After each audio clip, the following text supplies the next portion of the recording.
Welcome to the Savage Worlds GM podcast. I'm your host, Jared Savage Daddy Gunning. Tonight's episode brought to you by our loyal fans at Patreon. Join the ranks today, throw $1 at the show, become a Patreon.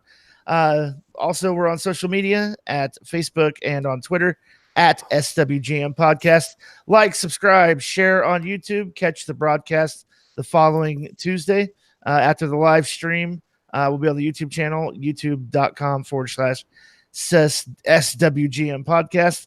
And last but certainly not least, on iTunes and other RSS feeds where podcasts are served, iTunes.com/Savage Worlds Game Master Podcast. And if you're watching the live stream tonight, feel free to participate in the chat. Would you bring that into the show? And tonight's topic, Dirty Rotten Scoundrels, how to build memorable villains and NPCs. Here to discuss it, Chris, the Savage Mommy Scott. Jared, you nailed it. For once. Dave, the rules maven Scott.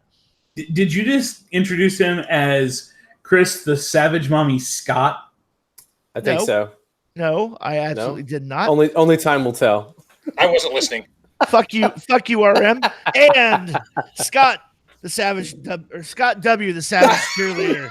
Now, No, see, you got Chris, you flustered fucked now. me up. You cursed me. You cursed me. That was Dave's fault. He got y'all flustered.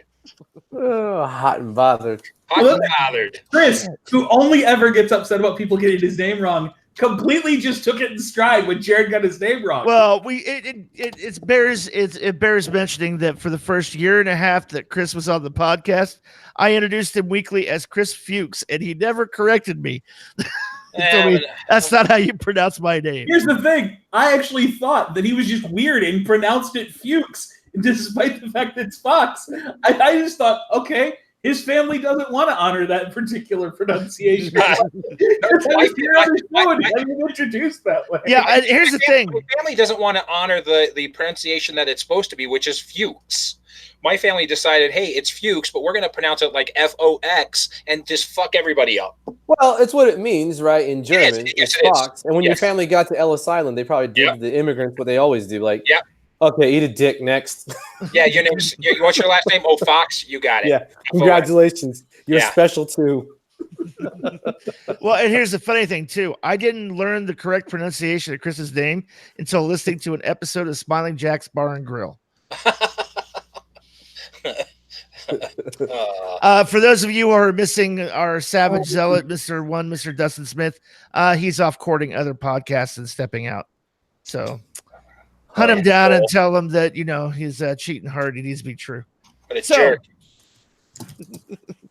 So let's talk a little bit about, let's go ahead and get the conversation started about Dirty Rotten Scoundrels, memorable NPCs. All right, can I start? Absolutely.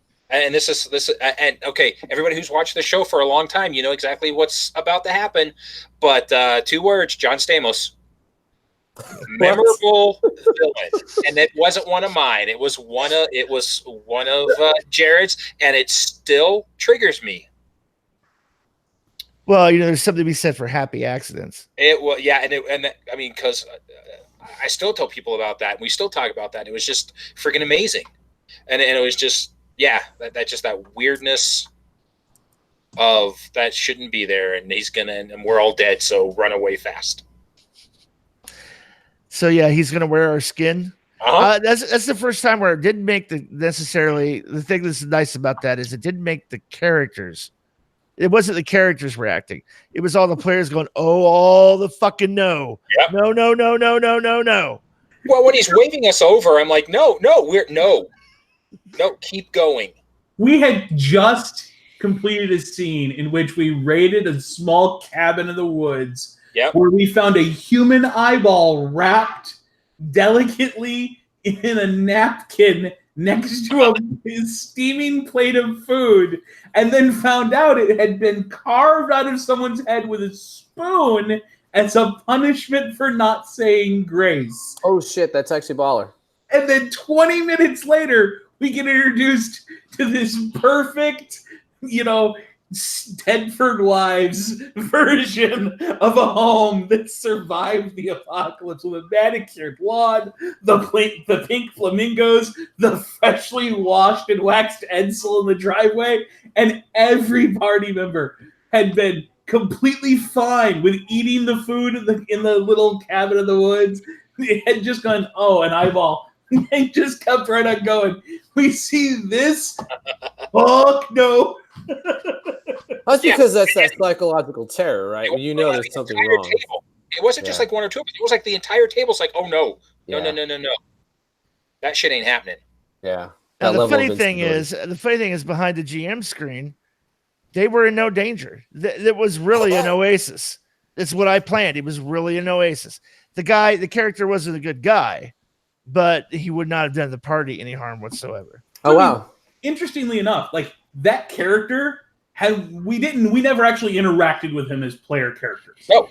But the actual character written by the game master, now that I've seen it years later, I've seen all the stats, I've seen the write-up Jared had for it, was a very interesting character and would have been a noteworthy NPC on his own right, even without that moment that happened. But that was that crazy happenstance of, that wasn't anything that was planned. It was just the way the players interacted with the story. Right. And that's that whole cooperative storytelling. The GM didn't plan for this to happen. Right. The players absolutely ran a different direction. We all had zombie PTSD. Oh, yeah. Well, here's the nice thing, too, though. As the game master, you still take advantage of that. If your table of players are freaked the fuck out by this thing that's just happened that you didn't intend, it's time to capitalize on that. So while they were sleeping in the middle of the night, an Etzel drove by the street slowly, rounding the corners of the street, just to tweak the, oh God, he's gonna come out of static, kill us in our sleep. Yeah. Right. Yeah. And he was actually patrolling his neighborhood, killing any zombies that were walking on the neighborhood. That's cool. What the character was there doing. So. That's cool, yeah, because you're gonna have to turn him in, because a lot of GMs would be tempted to turn him into a lunatic, right? An actual madman. Instead, you can just be like, no, I'm just gonna continue making him super nice guy because the paranoia is gonna dial up. Yeah. We like you said, we put all that paranoia and all that on to that NPC. We abandoned the vehicle out of sheer player paranoia because Jared just on a whim says that the next morning we go up to the vehicle we've been using. We had sacked out in like a little house. We walk back out to the car as we make a notice roll, and I spot a utility knife laying on the ground under the car. And we're all like, oh no, he cut our brake lines. And we refused to get back in the car and use it. And that was not Jared did nothing to the vehicle. There was no, give me a notice roll to spot the cut brake line. No, there were no cut brake lines. Yeah, it was just a total GM Fiat moment. As you approach the car, you see a utility knife laying on the ground. Like you guys didn't even check to see if they were cut? Nope. No. Oh my God, you had them. That's pretty good. They were wrapped. Yeah. They beat fucking feet out of that neighborhood. Yeah. Yeah.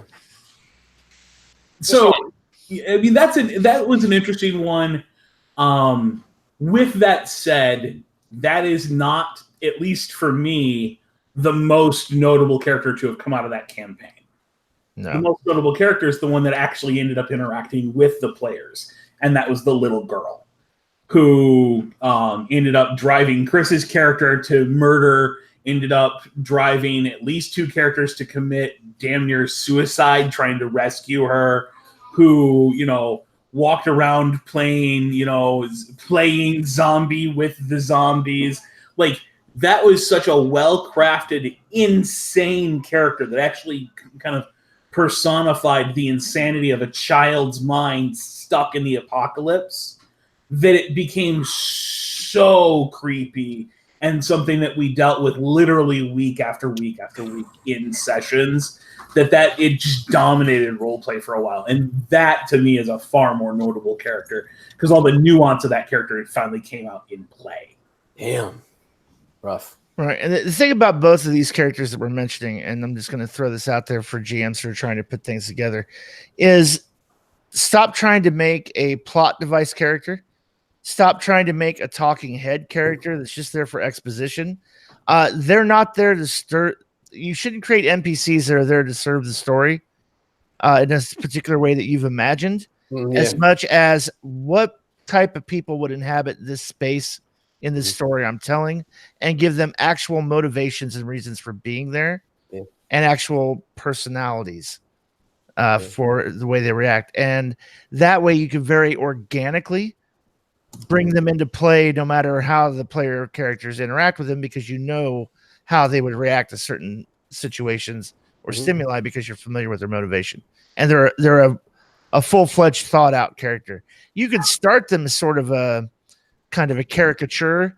Like the idea for the little girl they're talking about was, okay, there's going to be this cabin where there's a teen mom who's got multiple personality disorder and switches from this terrified single mother to this total badass zombie killer. And she's got a schizophrenic split. And well, what would the daughter that she has, the 8-year-old daughter that she has, be like? Okay. Oh, well, badass mama has taught her how to play with zombies, how to not get bitten. She's not afraid of the undead. She has a Raggedy Ann doll where the head comes out and it's a knife inside. Protection. Yeah. She knows that the second somebody dies, you cut the head off, or you do the brain in. So, and then just set that in the middle of that set piece and let that character react the way that character should react. Yeah, sure. Now, I will say some of the more notable characters I've had in games where I was running as the GM were characters I had no plan for. It was a one-off character off to one side who the players became more interested in than the story ever called for. Probably the best one to point to would be the one that it was just a waitress in the what is that, Redneck Romancers story from ETU, and Jared drew his card at the beginning for Cursed, and the curse came up that like a former lover comes back into your life or something, and Jared grabs hold of that character, and now that NPC doesn't become a one-off, she brought you your food waitress that I literally just narrated in and back out of the scene. Jared turned her into the focal point of like the whole rest of the adventure. Nice. Yeah. I ended up having to craft it so that they're there to say it's her grandmother they're going to go help and stuff like that. Like all of a sudden that character became more central because a player decided to grab hold of the NPC and engage with it. Yeah, sure. And I had that same thing happen with the Flood. With my first group, is they were looking for a boat captain, so a maze runner captain, and somehow popped into my head that I was going to do a bad Mario, and I called him Vicinji. And he talked like a Vicinji, and he had a boat called the Amore. And that's like the only accent I have ever done in a role-playing game. That's and good, though. They still talk about Vicinji. He's been in other games. He actually showed up outside of California with the group, and they're like, oh my God, it's Vicinji, he's back. So, I mean, everybody's really, really liked him. And then he had 2 sons who were fighting over one of the player characters because they both wanted to marry her because she was kind of flirty. And so, it just kept rolling. And so, I mean, they've brought up Vicinji a few times, so maybe he needs to make a reappearance. I'm going to ask this question too, and because Chris brought that up. Have you ever, as a GM, had a one-off just NPC that just there sort of for set dressing in the background that the characters choose to interact with, and you're caught off guard, and you're like, okay, I'm going to role play an accent for this person. And next thing you know, it becomes this uncomfortable half-hour-long role play where you're sitting there going, "Oh God, stop! I don't know. I can't keep doing this voice. I don't want to role play this NPC anymore." But the players are infatuated with interacting with this NPC, and it's completely unintentional. And at a certain point, it becomes awkward for you as a GM to keep going. Like, all right, well, it's been nice talking to you. I guess I got to go milk the cows or do something like that. And I had that with the Mabel character, this little southern African American woman that her name was Mabel, by the way. And they arrived at the survivor community, and she just sort of, oh, dearie, and they just latched onto it. And like a half hour went by, and I'm like, Guys, seriously, let's fucking knock it off. Yeah, we wouldn't let her go. And that was the game I was in, wasn't it? Yeah, that was the first I remember that play test we did. Yeah, and that was at like the tent revival. Yeah, in the church. Yeah. So Chris, you were in that game. Dave, were you in that game as well? Yeah. Okay, so I have a question because there's an oddity that happens, right? Normally you'll see it in like fantasy games where it's like shopkeepers or a tutor, right? And for whatever reason, that one person wants to role play. But I've never understood how that trigger flips for people. So for you two, you're in the game, assuming you both enjoyed the character the same degree. What was it about that interaction that sounds mostly mundane? So I know, at least for me, not only was that character not presented as a throwaway necessarily, that is our point of contact. We've just been, our road crew's just been brought into this kind of, setting. And I don't want to talk too much about the details of that setting because it's going to become part of a product later on. Yeah, sure. But you're brought in and you're introduced to, well, here's the leader of the medical tent who has to check you out. And Jared, doing the classic GM, NPC thing, has the character ask how you're doing while making some dice rolls to see, is anybody bit? Does she notice anything, wrong with the player characters, so on and so forth. He's setting up for the moment where this group gets to react to the two members of our group that have been bitten by zombies. Okay. That's a big kind of point of contention in the zombie apocalypse world. Sure. But before we ever get there, all the players key off of the "how's your day" throwaway line that you say to every shopkeep and every, I guarantee as a person, you've probably said it a dozen times today, just asking people how their day is, whether it was a cashier or a waitress or whoever. It's such a throwaway line, you don't think about it, but it naturally invites conversation. And that natural invitation for the GM for conversation, we all went, oh, this is a role play scene. And so we all took that opportunity to role play our characters. And you literally had all 5 player characters holding a running conversation with this NPC now. And I need to mention one thing. Hold on a second. Okay. A little point of correction. She was the nursemaid of the doctor for the medical tent. But the doctor wasn't there. She was the one checking us while the guy who brought us in went to go get the doctor. You never introduced the doctor to the scene. Oh, right. She was the point of contact. Wow. And I think part of mine was I was playing a little kid who'd lost his parents, and you've got this southern nice lady who's being nice to you. Yeah, and you kind of playing that type of character that is that young, you kind of latch onto somebody like that as somebody who's they're showing some kind of care for you, and I think that was what I would say on that for that character. Right, and it was really strange because it wasn't any groundbreaking, revealing exposition. It was literally a half hour of freaking small talk.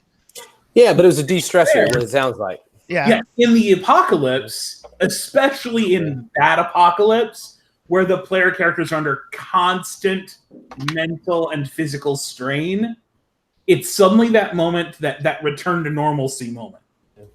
And in flip the script, and let's not talk about that specific situation. Let's talk about where Scott's coming from at this. Is what's the trigger point when it's the shopkeeper in town? Well, it's exactly that. It's finally a moment where the players get to play their character as just a living person in that world. Yep. And that is it's something that we don't think about because it's so natural to you as a person to have that natural conversation with the cashier. You talk to people with social anxiety, and one of the big things they point out that they can't do is they can't hold a conversation with a waiter. They can't hold a conversation with a cashier. They actually feel uncomfortable when you get those really friendly service people who keep offering a conversation to them, and they're like, no, just take my money and let me walk away. Socially anxious people feel that way because it's such a normal part of interaction they feel pressured into having it. Yeah. So, now you flip the script and you're now in a game where we're playing, bombastic characters and larger than life scenarios. The grounding point is being able to have that same interaction with the normal shopkeep. Yeah. Because you move from just a token on a chessboard, right? Which is most adventures, to there's nothing. Now you're just sitting there and you have to engage in some way other than I roll dice and I make things undead dead. Well, I mean, we all have talked about it, kind of repeatedly, that they call it role-playing games. Right, yeah. All the rules, everything in the rules, everything in the average adventure is all tied to important NPCs that are giving you a quest, important NPCs who are giving you the answer to a riddle for a quest, or NPCs you have to slaughter to get to one of the other two types of NPCs. So now you're giving you a normal interaction moment, and players are going to grab that and just latch on. And that's where you end up with that, one-off throwaway, paper doll in the corner that was literally supposed to just be the, this is the literal version of the equipment list in the player's handbook. And now we all get to actually have a conversation. Yeah, sure. And it should be the focus of our hobby, and instead it becomes the anomaly of the hobby. Yeah. Yep. I agree completely. Yeah. It's tough. It really is tough, and it's tough to get some folks out of their shells and whatnot, which is what I think makes the super villains are kind of what we're talking about, right? Those dirty, rotten characters. Not even dirty, rotten. It's just those most memorable characters where you can start to really coax people out, either accidentally or on purpose, or there's something about them they'll latch onto, and it's just this instantaneous point. So now let me ask this question then, because you actually just said something that triggered a thought for me here, Scott. You said supervillains. Sure, yeah. And those are the ones that I have it happen with the least. Yeah. The actual iconic, if I'm throwing down like a Doctor Doom style, mustache twirling, proper super villain. My players will never remember it, right? Unless they remember the and so hit him for 11 wounds. That's the only thing they ever remember about those characters. Yeah. They don't remember what they did. They don't remember why they were important to the story. They don't remember any interactions they had with them, because that super villain. Yeah, sure. Boss that's just there to be the big bad boss. Yeah. Is just seen as a statistical, obstacle to overcome. Yeah. They're not seen as an actual character, which is why I think we've all talked about this before. Know what your villains would actually do if they were people in that world. Yeah. And make them real. I think that's why we end up having more memorable moments with those characters, is because we're not making the classic iconic mustache twirling villain. Yeah, no, and yeah, it's usually I just use this super. Oh man, it's weird. I'll use a super villain more as like a propaganda poster, right? Where you're probably never gonna take on the mastermind. It sounds weird, but that might be something you'll get to. So the Midnight game I ran, where I wanted to turn them into a terror cell and walk them through being a jihadi cell. Their first NPC they met was a legate of the Shadow, and which is a cleric of Sauron, essentially. And she was just supposed to be a catalyst to kick off their careers as adventurers, so they could see a demonstration of, hey, this big motherfucker lives in a castle, is super evil, and is just employs the worst human beings. And by the time their interaction with her got done, where she had them on their knees, she had an entire village cowed. They were surrounded in midnight, right? You can sense magic items. So our channeler was sweating through her fucking dress because she thought the jig was up. That she had a magic bracelet on that gave her a whole fucking +1 to her armor class, right? Because midnight's that level of setting. And I mean, this priestess, she's just walking around and she's like, okay, cool story. I know something is happening, right? So let me demonstrate to you what I can do to you, and there's nothing you can do about it. So she lined up a bunch of fucking villagers and had their throats slit by the orcs. And we went through the whole scene, and I gave them. We were going back and forth between characters, like, "What are you doing now? What are you doing now?" Her horse is now kind of walking through the crowd. Now there's a raven flying down on you, right? Because she has an invisible familiar that can jump to different animals, and it's trying to sniff out where the spellcasters are, and giving the players this chance. And when we got done with the scene, and they realized, okay, this chick she's a low-level cleric, right? Like a third-level cleric in their minds. The big bad is looming on the hill of wahahaha, wringing his hands and shit of his control. And when they got done, they're like, that bitch is going to die. And that became the entire focus of their fucking career, was to murder that bitch. To get rid of her. Yeah. They hated her with all their hearts. And it just, total accident. I was like, I'm just giving you a dipshit cleric who follows orders. We want to handle Art's question real quick. Oh. Yeah, you want me to read it? Sure, go ahead. So how does it affect the game when you plan on an NPC with information stuff for the PCs and they ignore that NPC no matter the size of the clue by 4 you use on the PC? Well, that's easy. They just don't get it? You're playing the wrong game that they're not wanting to play most of the time. Yeah, you've dropped a plot hook in the water, and they have said that is not the bait we are after today. Right. Yeah. Yeah. The other way. Or something else. Like, I mean, if he's got the information and got stuff, and they, don't want to have anything to do, they want to skip it. You're trying to get that out there. Have that information, have that stuff, have gravitas, have meaning, have consequences, and it doesn't have to be big. But make it have some consequences, and then they're like, oh God, X happened. How'd that happen? And you can just sit back and go, You would have had that information if you would have just talked to the guy. So that might have happened in my ETU game. The players were trying to shut down this like cult of bad guys that were summoning this giant like snake god and feeding it co-eds to feed its power or whatnot.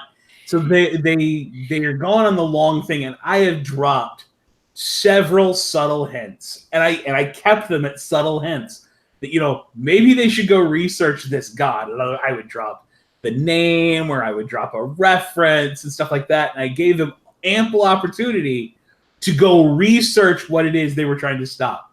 No, they go into the frat house, guns blazing, trying to stop the cult. As this god is summoned, and it's now immune because they didn't bother to research what they had to do to strip its immunity away.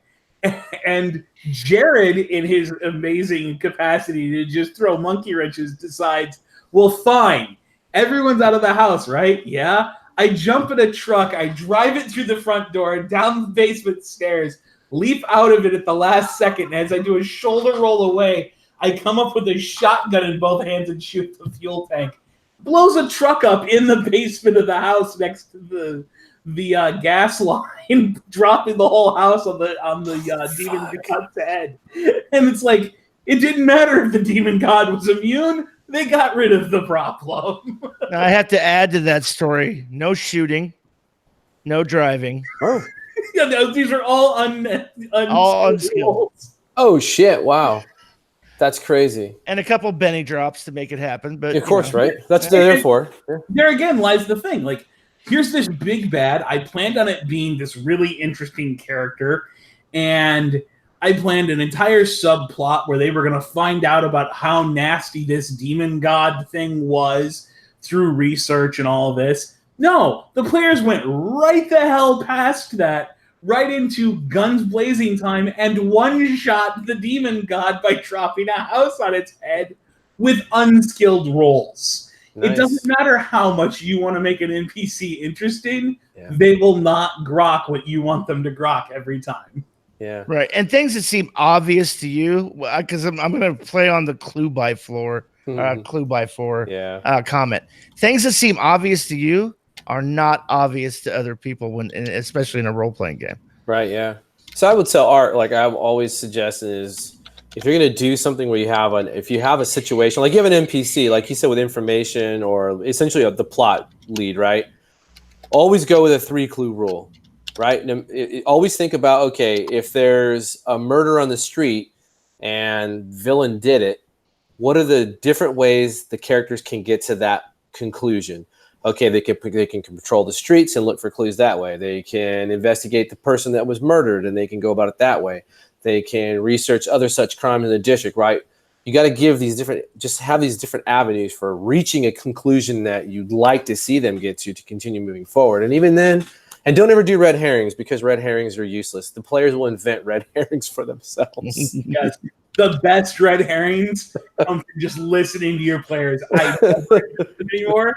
I'm a master of using the fucking things.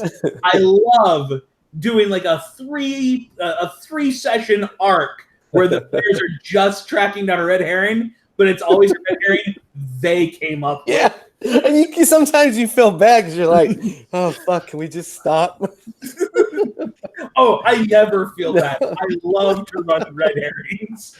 That's right. But I think also too, this comes to answer to expound a little bit on Art's question. I think this comes down to a style of GM play that is very heavily influenced and leans very heavily into into D20, where there's a monster to be killed, there's a thing to be overthrown, you must get the clue and go do the thing. I don't see. We always blame D20, but it's just because D20 is kind of what came first. Yeah. But really, the reason that's what happens is because this was a game that was born out of, okay, so we're all going to put some minis on the table tonight, roll some dice, and do some damage to some shit. Yeah. And then they said, hey, does my mini ever get to talk? Do I get to like go to town and buy stuff? Can I keep the same mini that I used last week that found that really cool axe? Can I use it again this week? Right. That's where the entire hobby was born, is from put a mini on the table, roll some dice, and kill the big bad mini that's at the other end of the table. Because of that, that's where we are now.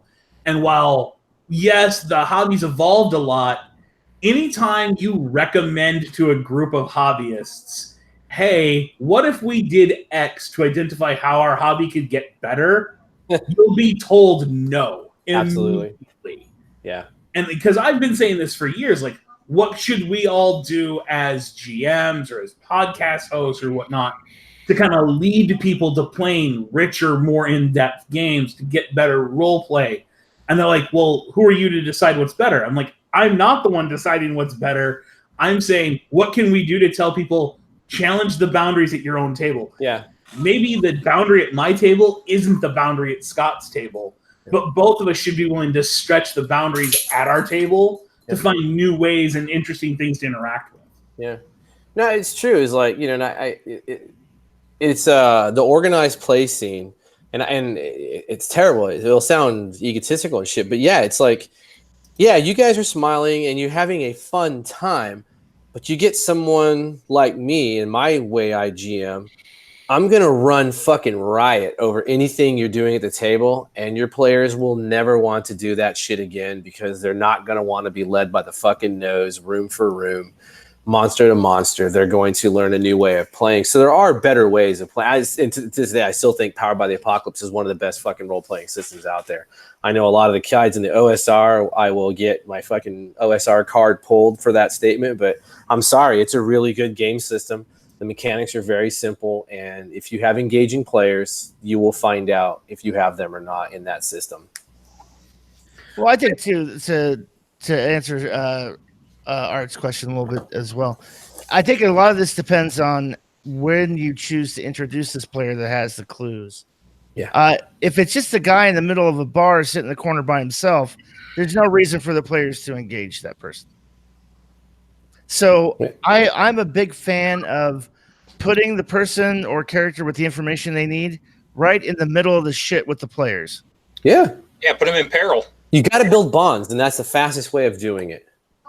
So, like, for example, if I had a situation where I needed to get an NPC to deliver some clue by fours, and they skip over the first attempt for me to do it, then I might switch tact and go, okay, what's happening right now? Okay, they're going to get jailed. So when they get thrown into the jail cell, there's a guy in the jail cell already. Yep. And when they start having a conversation with him, boom. Yep. There's all the clue by four stuff. Yeah. Yeah, you can't be married to your plots and your characters, and well, we said it before. You got to be willing to. You can't. it sounds a bit quantum ogre-ish, but it's quantum ogre in a very positive manner for the game to continue, right? I was about to say exactly that. Like, it's absolutely the quantum ogre. It's just the quantum ogre of role play. Yeah, you're not literally picking up a physical ogre in the dungeon and putting it in a different room so that they still encounter the ogre, but you are literally picking up the clue by 4 and dropping it in a different spot so that the players still encounter it. Yeah. I think really this comes down to two discussions. One is, do you want that NPC, regardless of who the NPC is, to be servant to the story? Or do you want the NPC to be who the NPC is, regardless of the story? And I'm more the regardless of the story type. Yeah. If you run into town and town folk A is going to tell you the story about the kobold brigands, but town folk B is who you choose to interact with, and town folk B is a blacksmith, then what that person's going to tell you about is how they're really short on a particular metal and they really wish they could get some. Right. And now you're going to have players who go, oh, well, how much would you pay for that? Oh, well, we can go get you some of that. That's just the next town over. Yep. And if I still want them to encounter the brigands, I just have the brigands attack them on the road now. Because the brigands are still active in the area. And the reason the blacksmith doesn't have the metal is because his supplier can't get there. Yep. So they still are interacting with the same world, but I'm not forcing them to interact with the same plot. They're not now going to be sent on a bounty hunt. They're now trying to fight for their own survival. And they may still kill off all the same kobolds, but they're going to then leave the town and not go back looking for payment. They're going to go off into the mountains to source some rare ore and bring it back to this blacksmith.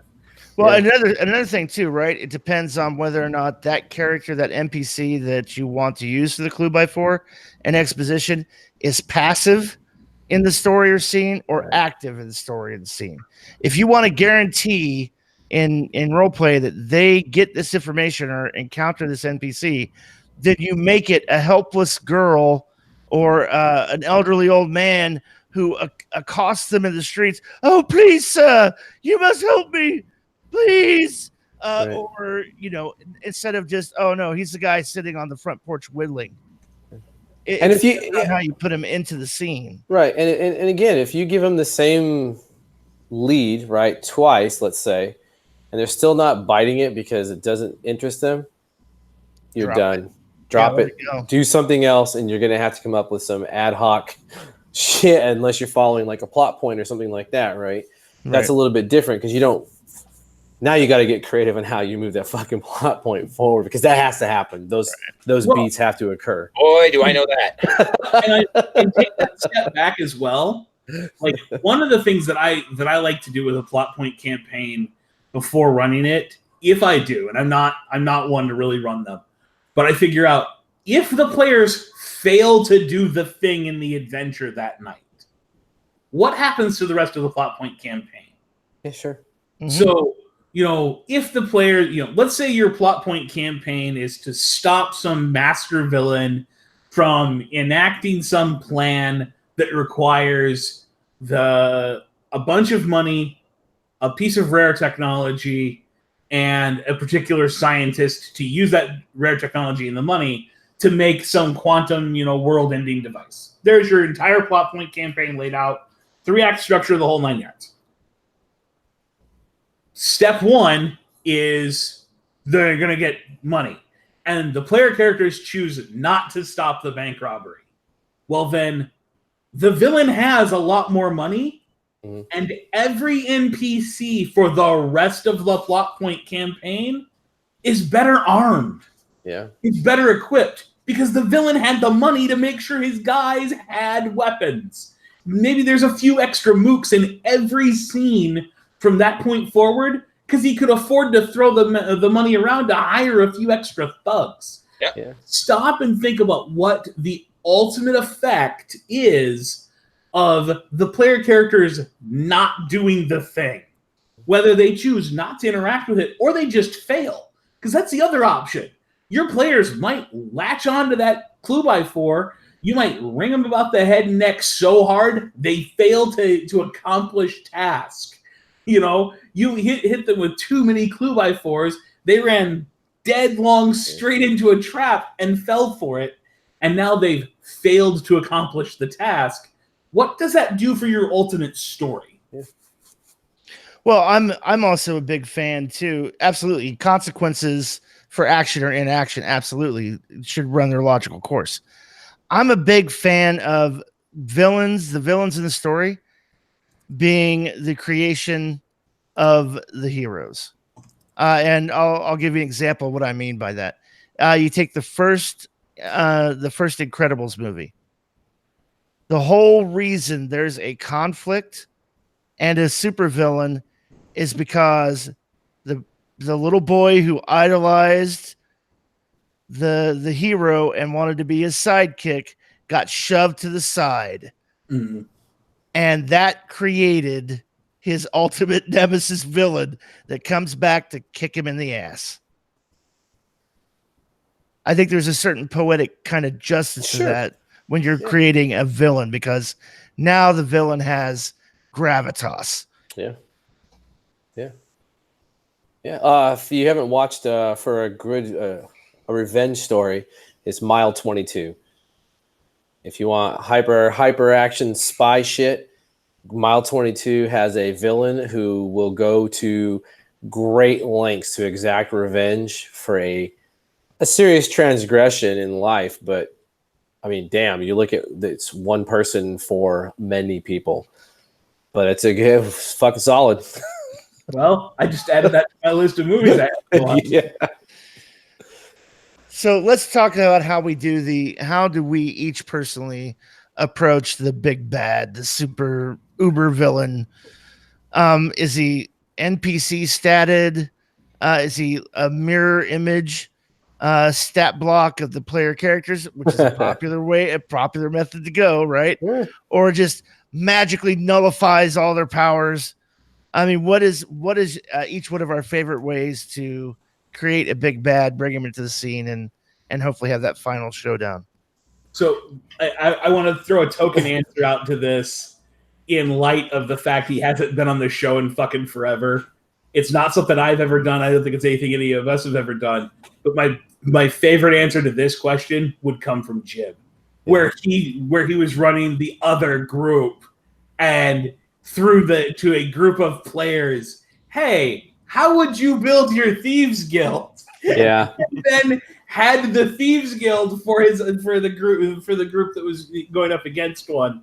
Yeah. And now you had that tenacity and horrible nature of players to build all kinds of nifty shit, all cobbled together into what becomes a horrifying challenge for other players to attack. So that to me is my favorite answer to this question. Yeah.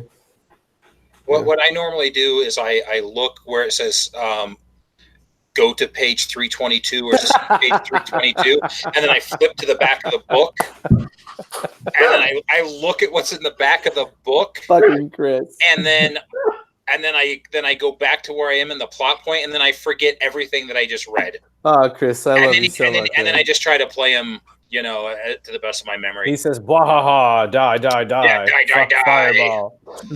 He has 24 edges. I remember one of them. Right, yeah. That's part of the problem, right, with some of these games. Savage Worlds isn't as bad as like Mathfinder when you got an 8-page villain. Right. But Savage Worlds still can get pretty rough. Yeah. I had that issue one time. There was some D&D 3.5 villain that was 8 pages. That's insane. It's just and that was shortly after that. That was when I found Savage Worlds and went, "Oh, thank God." Well, even so, like, I know in the adventure I just wrote that we released, last month. The big bad of that adventure is a dragon and has half a page worth of abilities and stats. Yeah. Right. I mean, it's a whole column of. For that one NPC that the GM has to remember all that. Yeah. To run the character. It legitimately can become a thing if you're the type that's going to flip to the back of the book and look up the stats for the big bad. Me on the other hand, I mean, I'm very pantsy when it comes to this. D6 and everything, D8 and the stuff they're good at, a D10 and something, and a D12 and something. If they're the true big bad, Right, and usually the last two are almost always social skills. I never ever worry about giving my big bads a D10 or a D12 in combat stuff. Yeah. A D8 is more than sufficient 9 times out of 10 to absolutely ring a player character's bell if the character survives long enough to get a chance to attack. Yeah. I was gonna say that. Yeah, the big bads never last that long anyway. So don't overcomplicate it.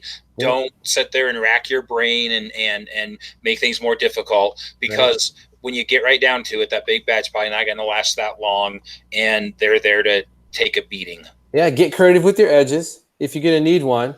And then, I mean, fair or unfair, I don't really give a fuck. There's no such thing as balance in any role-playing game. So it's like, does the big bad have that power? Maybe he does. Maybe he doesn't. I don't know. I've said this before. I had a character I had an adventure I ran for our Savage Saturday Nights series that was supposed to be literally a throwaway encounter. It was a mook with 1 power, invisibility. The players couldn't handle it. They could not overcome that power to get past that mook to actually get to the big bad of the adventure. Sure. And I was having to call the adventure after 2.5 hours of combat with this one mook. Holy shit. You just couldn't do it. Well, sometimes the rolls are real shitty too, right? You're like, and that was the thing. Like, player characters were not rolling well. Wow. And I wasn't rolling well enough for that character to make them feel like they needed to retreat. Sure, so right. Hammering away, trying to defeat it. So that whole thing was, you were at the mercy of the dice. Yeah, or death by 1,000 cuts. Well, and let me ask you this, Dave. Is it something that after X amount of time, you could have had that guy just take off, or a way to end it, or I'm just asking. Yeah. Like I'm sitting there at the table legitimately going, how do I end this? Because you're getting bored at the one point. You're just like, at some point, it's the GM. You're like, Jesus, this needs to end. You're like, you want a GM fiat, like a boulder falls from the roof and kills the NPC. I sat here one night. In a hole and broke his ankle. I sat here one night during a play test of an adventure I wrote. I was having somebody else run it, and I was listening in and legitimately realized that this combat was going to take an hour and a half. That just the way the dice were going and the way the scene had started and then shifted, the players weren't realizing what they needed to do to clear that combat. And so the combat itself was going to take an hour and a half. And I sent a private message to the GM running it and said, hey, cut it back from 4 per player to 3 per player. Wow. For the wave of reinforcements that come in. Because otherwise it was just going to be oh no, and here's even more reason that this is going to take forever. It's like, and that was that moment as not only as a designer where I had to go, well, wait a minute. The common knowledge is that 2 NPCs per character is a neutral encounter, 3 is a difficult, and 4 is a hard. I had to take that step back from that common knowledge idea of how to run it and just say, from a sheer experienced GM standpoint to another GM, hey, so you get to see the rest of this adventure, just leave out that stage of the combat entirely. And then I had to rework the adventure around that because I took it as feedback to myself, like, this could become a sticking point, and it's not supposed to be that important of a fight. This is that little intro, cut your teeth thing. Let's chunk it down so that it's guaranteed to be that even for the worst group of players who face it. So, I mean, what we're kind of talking about we're talking about this dichotomy between let's build the uber absolutely statted out, guaranteed to win by the game mechanics, or we're just going to make it an interesting and the dice rolls screw me. as far as an NPC. Here's the way Let me ask this story from you, Jared. What happens when you put a group of players being ambushed coming out of a house by an entire platoon of military men holding automatic weapons and a D12 shooting? Yeah, not a single bullet hits them. Sometimes the dice just go, not today, Satan. Sometimes size doesn't matter. Yeah. So here's my preferred method of the big bad. I'm a huge fan of the model presented in the early or really late 1970s first Superman movie with Lex Luthor, or Gene Hackman as Lex Luthor. I like to create bad guys and villains, the big bad, that isn't necessarily physically powerful, but has all the leverage he needs or she needs to force the characters into making horrible Sophie's choices. Mm-hmm. Because then no matter what they choose to do, they're accepting to lose something. And that, just gets underneath most players' skin. For those who aren't familiar, yeah, I'm Superman. I can fly. I can do all this stuff. I'm invincible. I'll crush you under my thumb like a bug. Wait a minute. The woman you love is driving across the San Andreas Fault. I'm going to detonate it with a nuclear bomb, and it's going to cave in, and I'm going to watch all of California slide into the ocean, and this woman you love is going to die. She's going to die. But just to make sure you don't get to her, I'm firing a missile off in the other direction. That's going to level an entire fucking city. You overgrown Boy Scout. It's not fair. Yeah. I wrote a whole fucking role-playing game about this. Have fun. I'm off. And just leaves the scene, just throws his dick on the table and walks off. Yeah, man.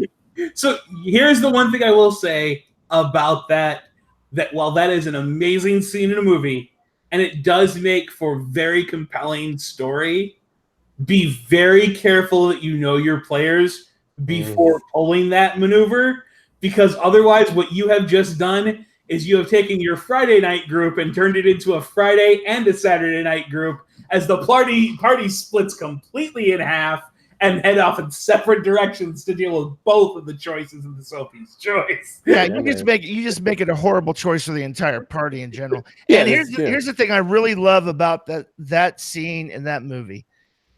There's a kryptonite necklace he's pushed into a pool, and the villain's sidekick rescues him from that pool on one condition: that this nuclear missile is heading to where her mother lives, and he has to save her mother first. Yeah. So she'll remove the anchor around his neck on one condition. Yeah. He's got to save her mom first. And that is just this horrible Sophie's choice of that character. Like, okay, I still got a chance. I can still pull this off. Nope. Not going to happen. Yeah, man. No. That's just crazy. You can do a lot of good shit with emotions are heavily invested in gaming sometimes, right? And it's just how it is. Ruben asked about allies, right, who ended up as villains. So I did that to one group. It was a Rollmaster game, and it started off with them rescuing an elder person who had lost their memory, but got him out of a couple of really bad situations early on. Got him introduced to some other powerful people, like a gilded adventurer sort of thing. They helped the person get their memory back slowly, so they were being healed by a temple, and all the time they're gaining memory, so they're helping the players advance their careers, sending them out on missions or giving them clues and growing them as people and helping them out. And it got more and more expansive. The elderly person became a head of the Adventurers Guild with the help of the party because they were backing him in the elections, all this shit. Build up. The last adventure they were sent on was going to be that quest that super top secret. No one can do this except for you. You got to do this to stop the world. And what was happening was that person was the actual bad guy and wanted to work his way up through that chain of elements to control the area, the region. And the party had become too powerful, because if they decided to flip a switch and realize what was happening, they could stop him. And so he sent him on a quest to fetch an object that was so fucking heavily cursed. And by the time the only one of them managed to get out of it, and they realized what was happening, and as that last party member was dying, it was a very tough decisions they were making. They kept going forward and forward and forward. Yeah, that was pretty bad. That was a rough conversation afterwards, because they felt fucking betrayed after 2.5 years, and they were just like, they didn't believe what I had told them the clues were along the way, because I don't do it unfairly. I'd always given them something, a mannerism shift, a way the mission had come about, some of the things they were facing. And I was like, this motherfucker was leading you into death traps repeatedly at a certain point, and you kept doing better and better. And so it was getting worse and worse. And his interest in esoteric lore and knowledge and tombs was growing and growing. And you never bothered to question why. You just did, because you were the good lapdogs. And that made the fucking conversation even worse when I said they were a bunch of lapdogs. So yeah, I bet they love that. Fucking awful. Interestingly enough, that is the crux. Like, that entire ally that betrays you is the crux of the entire and punk genre. Sure, so yeah. It doesn't matter if it's cyberpunk, steampunk, shadowpunk. It doesn't matter what version of punk you're running. It's always the idea of whoever you're working for will betray you. Absolutely. Whoever you thought you were helping will not appreciate it and knife you in the back. Everyone's out for themselves, kind of a mentality. And so I'm very familiar with those stories. And unfortunately, if you sell the game to people as being in that genre, they expect it. Mm-hmm. So it takes some of the fun out of those moments. And if you don't sell them on a punk storyline and then you run one, you get Scott's situation, where the players feel betrayed. They feel like you as the GM played dirty tricks on them, and that it's not fair. It wasn't fun. You co-opted everything in the entire session. And here is the thing I will say to that. And it rings the most true thing I can ever convey to another GM. You, as a GM, never lie to a player. Fact. NPCs lie through their goddamn teeth. Yes. And if they don't, you're playing them wrong. Even if they're not planning to betray the party, they always lie, because they are people, and people lie. People lie to hide how they're feeling today. You ask somebody how they're doing, and they say, I can't complain. I guarantee that motherfucker's got 30 things they can complain about in their life. And the NPC is the exact same way. They should be lying through their teeth constantly, because it's the way humans interact with each other. And it's what the player's characters should expect. Sure, yeah. And if you don't do it, you're just not doing a service to the role play you're running at the GM. Well, and the betrayal thing we're talking about, right? That really hinges on the NPC having motivations that make sense for why he would betray you, right? It's the hey, did you? Well, Dustin's not here. I'll go ahead and do it since we won't turn it into a tirade. Empire Strikes Back. It's the Lando Calrissian effect, right? It's the hey, listen, look, he's not going to hurt my friends. He just wants to get to them to get to this other guy. They'll leave me alone. I can go about my work. Whoa, and then the deal keeps changing. Things keep worse. It's getting out of hand. Okay. And that's a situation where the ally betrays them and then redeems himself. Yeah. So don't leave that out as a possibility either, right? Like it doesn't have to be all doom and gloom. It could be, oh God, I really can't do this any longer. All right, listen, I've been lying to you this whole fucking time. I've been leading you around, but now shit's got out of hand. Let's team up. And that presents another whole nice layer of, well, shit, you screwed me the first time. Why should I trust you the second time? Yeah. And then if you betray them the second time, that's just sweet. Sweet. So Sweet. And then somebody flips the table. as much as Jared gets shit for bringing up Star Wars, I'm gonna go one worse.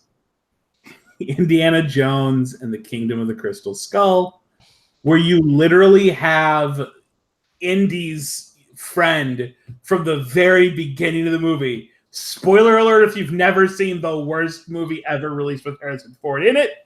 But Indy's friend double crosses everyone. He double crosses Indy like 3 times. He double crosses the Russians like 3 times. He double crosses everyone this man speaks to. He is lying to the whole thing. And the only thing you can literally count on that character to do is to double cross whoever he is. Right? You know, and you can run that character, but you have to run it if you're playing that type of an adventure. You have to lean into the parody that character becomes. You have to lean into it. Whereas with the true betrayal, you've got to lean into the idea that this is the villain, this is the bad guy, and they've got a reason for their betrayal. And they're going to try to keep the characters under their thumb. They're going to try to keep that betrayal going. Right? I just remember the most dangerous villain is the one who doesn't know they're the villain. Right? Yeah. Right. So They think they've got the high road, and they think that everything they're doing is good and just, and they can't see it. Everyone is the hero in their own story. All fucking facts. Yeah. Remember Tears for Fears. Everybody wants to rule the world. And on that, I think we'll bring this podcast to a close. So until next time, this is Jared Savage, Daddy Gunning, for Chris, Dave, and Scott, saying keep rolling and stay savage.